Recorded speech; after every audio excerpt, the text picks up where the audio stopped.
Hey Doug, how you doing? I'm fine, how are you? Very best, good to see you. Nice to see you again. Long time no see. I was just telling Mark when we were coming up here, the last time I was here was when we had the service of deconsecration for this church. I think that was 2013, wasn't it? It was. 2013, yeah. Boy, time flies. June. Yeah, good to see you. Well, let's go in and have a look at it. Come on in. Well, folks, brought you to St. Paul's, the former St. Paul's Anglican Church in Delta.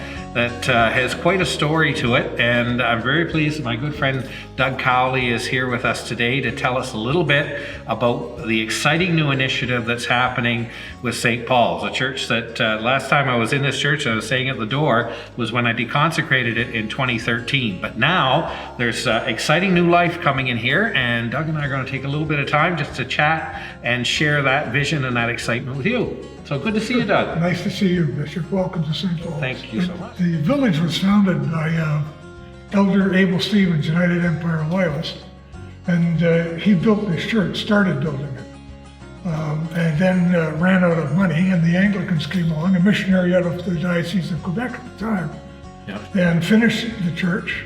And then the church was shared by the Baptists, the Anglicans, and the Methodists as well for a number of years. Again, it's been a fixture in Delta in this area for generations.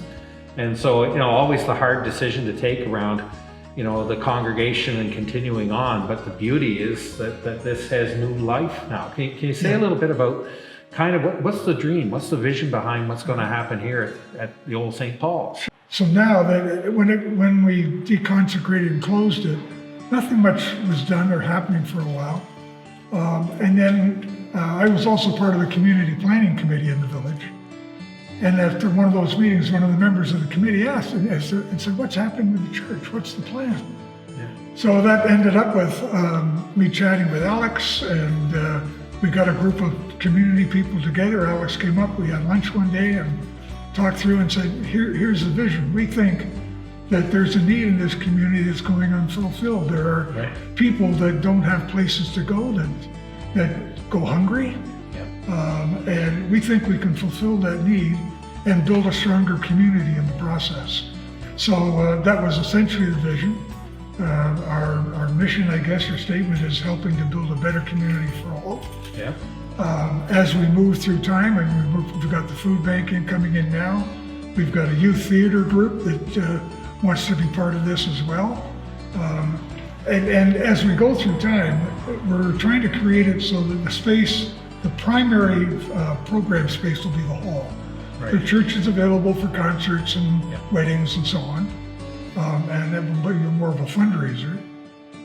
But we're going to leave the space fairly flexible so that as the community needs change, we can change with them. Because what we think we need today won't be what we need tomorrow. Well, that's the beauty of these community partnerships, because that gives you the flexibility to see what are the needs in the area and the community, and how can we adjust to meet them, which is fantastic. Being part of Leeds Anglican Ministries is fabulous. I mean, that was a great initiative to begin with, and it's a group of people that really are looking to try and come. We worked hard. We were just for our last week's morning prayer service. We were at the Renew Creation Centre in Elgin, and we just had to come up the road here to Delta to see what's happening here. So the whole, again, the work that Leeds Anglican Ministries are doing and partnering broadly in the community, I mean, it's just going to really cement the presence of the church writ large in the community in those partnerships. So you've got shelving going in here for food banks, and you've got a community theater, youth community theater group coming in. What other things are happening, or what's the dream? Once we get that hall up, we just late last fall, received a community grant of $60,000. So the first thing we're going to do in here is we're going to put proper heating in here. With the food bank, they need it. We can't let the food freeze on the shelves. Exactly. And then that'll give us a leg up on getting started on the hall. Right. We're about sometime in the next week or two, I expect to have the architect's drawings. Right.